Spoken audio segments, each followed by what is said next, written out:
ಇಡೀ ಜಗತ್ತೇ ಬದಲಾಗ್ತಾ ಇದೆ. ಊರಿನ ಸಮಸ್ಯೆಗಳು ಹಾಗೆ ಇದೆ.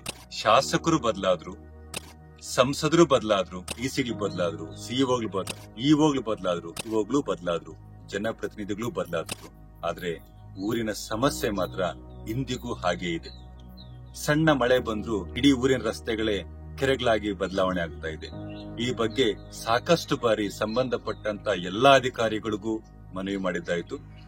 ಜೊತೆಗೆ ಸಾಮಾಜಿಕ ಜಾಲತಾಣಗಳ ಮೂಲಕ ಜನಪ್ರತಿನಿಧಿಗಳ ಗಮನಕ್ಕೂ ತಂದೆ.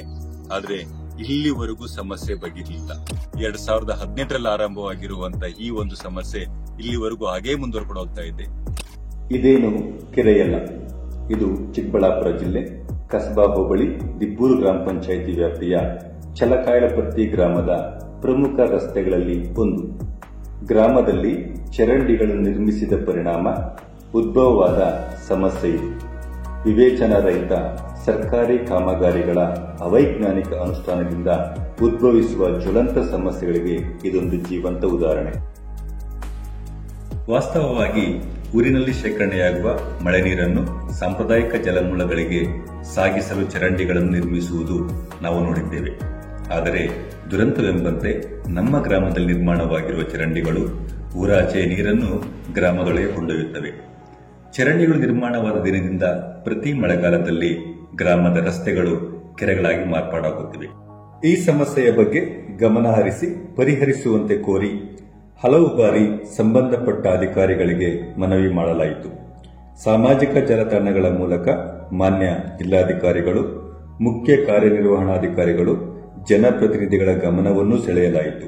ಮಿಗಿಲಾಗಿ ಈ ವಿಚಾರಕ್ಕೆ ಸಂಬಂಧಪಟ್ಟ ವರದಿಗಳು ದಿನಪತ್ರಿಕೆಗಳಲ್ಲಿಯೂ ಬಿತ್ತರವಾದವು.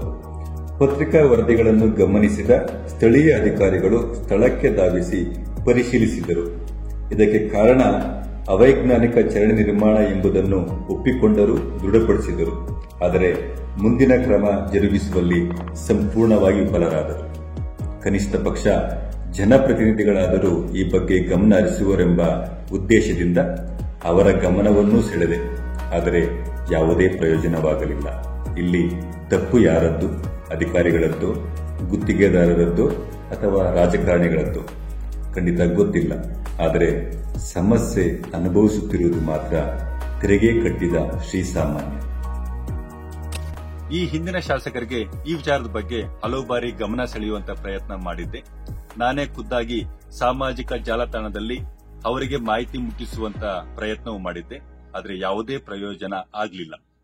ಕನಿಷ್ಠ ಪಕ್ಷ ಈಗ ಆಯ್ಕೆಯಾಗಿ ಬಂದಿರುವಂತ ಶಾಸಕರಾದ್ರೂ ಈ ಬಗ್ಗೆ ಗಮನ ಹರಿಸಬಹುದು ಅನ್ನುವಂತ ಉದ್ದೇಶದಿಂದ ಅವರ ವೆಬ್ಸೈಟ್ಗೆ ಹೋಗಿ ನೇರವಾಗಿ ಅವರಿಗೆ ಈ ವಿಚಾರದ ಬಗ್ಗೆ ಮಾಹಿತಿನ ಕೊಟ್ಟ 3 ದಿನಕ್ಕೆ ಅಲ್ಲಿಂದ ಒಂದು ಕರೆ ಬರುತ್ತೆ. ಕರೆ ಬಂದಾದ್ಮೇಲೆ ಸರ್ ಆದಷ್ಟು ಬೇಗ ನಾವು ಸಮಸ್ಯೆನ ಬಗೆಹರಿಸುವಂತ ನಿಟ್ಟಿನಲ್ಲಿ ಕೆಲಸ ಮಾಡ್ತೀವಿ ಅಂತ ಹೇಳ್ತಾರೆ. ಆದ್ರೆ ಸಮಸ್ಯೆ ಬಗೆಹರಲಿಲ್ಲ. ಅದ್ರ ಬದಲಾಗಿ ಅವರೇ ಪಿಡಿಒನ ಕಳಿಸ್ಕೊಡ್ತಾರೆ.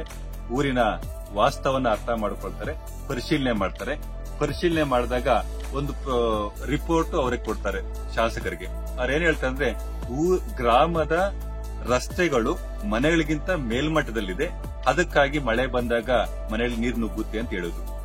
ದುರಂತ ಏನು ಅಂತಂದ್ರೆ ಆ ಊರಿಗಾಗಿ ರಸ್ತೆಗಳಿದೆಯಾ ಅಥವಾ ರಸ್ತೆಗಳಿವೆ ಅನ್ನೋ ಕಾರಣಕ್ಕಾಗಿ ಊರು ಮಾಡಿದ್ರ ಅನ್ನೋಂತ ಒಂದು ಪ್ರಶ್ನೆ ನನ್ನಿಂದ ಹೋಯ್ತು.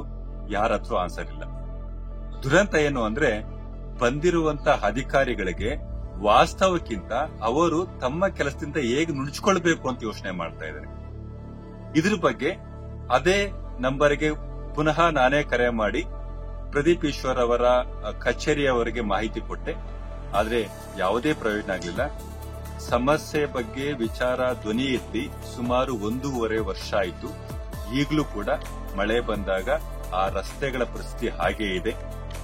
ಅಂದ್ರೆ ಯಾರಿಗೂ ಕೂಡ ಗ್ರಾಮದ ಸಮಸ್ಯೆಗಳನ್ನ ಬಗೆಹರಿಸುವಂತಹ ಯೋಚನೆ ಇಲ್ಲ, ಆ ಒಂದು ಗೋಜಿಗೂ ಹೋಗ್ತಾ ಇಲ್ಲ.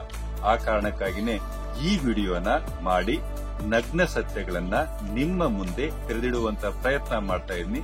ಇದು ಸಂಬಂಧಪಟ್ಟಂತ ಜನಪ್ರತಿನಿಧಿಗಳಿಗೆ, ಅಧಿಕಾರಿಗಳಿಗೆ ಮತ್ತೆ ಶಾಸಕರಿಗೂ ತಲುಪುವವರೆಗೂ ಶೇರ್ ಮಾಡಿ. ಕನಿಷ್ಠ ಈ ಮೂಲಕವಾದ್ರೂ ಸಮಸ್ಯೆ ಬಗೆಹರಿಸುತ್ತಾ ಅಥವಾ ಇಲ್ವಾ ಅನ್ನೋದನ್ನ ಕಾದು ನೋಡಬೇಕಾಗಿದೆ. ಧನ್ಯವಾದಗಳು.